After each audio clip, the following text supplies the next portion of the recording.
Hi friends, எல்லோரும் எப்படி இருக்கீங்க? கீர்த்திமாலா சேனல்லேருந்து பேசுகிறேன். வாங்க இன்றைக்கி கவலை மீன் போட்டு எப்படி குழம்பு செய்கிறதுன்னு பார்க்கலாம். ரொம்ப சிம்பிளாக தான் செய்ய போகிறேன்.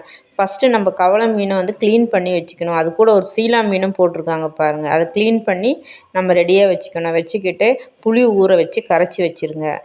புளி ஊறின தண்ணி, அப்புறம் தேவைக்கேற்ப தண்ணி, மஞ்சள் தூள், தனியாத்தூள், மிளகாய்த்தூள், வீட்டில் அரைச்ச மிளகாய் பொடி, உப்பு எல்லாத்தையும் போட்டு நல்லா மிக்ஸ் பண்ணி வச்சுருங்க.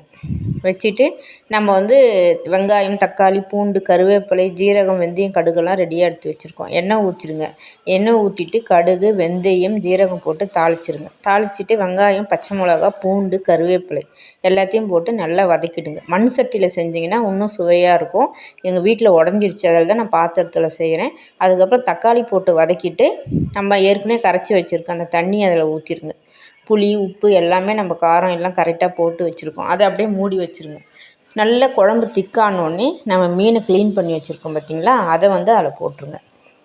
நல்லா கொதிக்கட்டும். நல்லா கொதி வந்தோடனே மீன் வெந்தோடனே நம்ம ஒரு பச்சை மிளகா, கொத்தமல்லி தூவி இறக்கி பாருங்கள். பச்சை மிளகா லாஸ்ட்டில் நீங்கள் போட்டிங்கன்னா அந்த ஃப்ளேவர் ரொம்ப நல்லாவும் இருக்கும், சாப்பிட நல்ல சுவையாக இருக்கும், வாசனையாகவும் இருக்கும். குழம்பு செஞ்சு பார்த்துட்டு எப்படி இருக்குன்னு சொல்லுங்கள். இந்த குழம்பு சாதம், இட்லி எல்லாத்துக்குமே சூப்பராக இருக்கும்.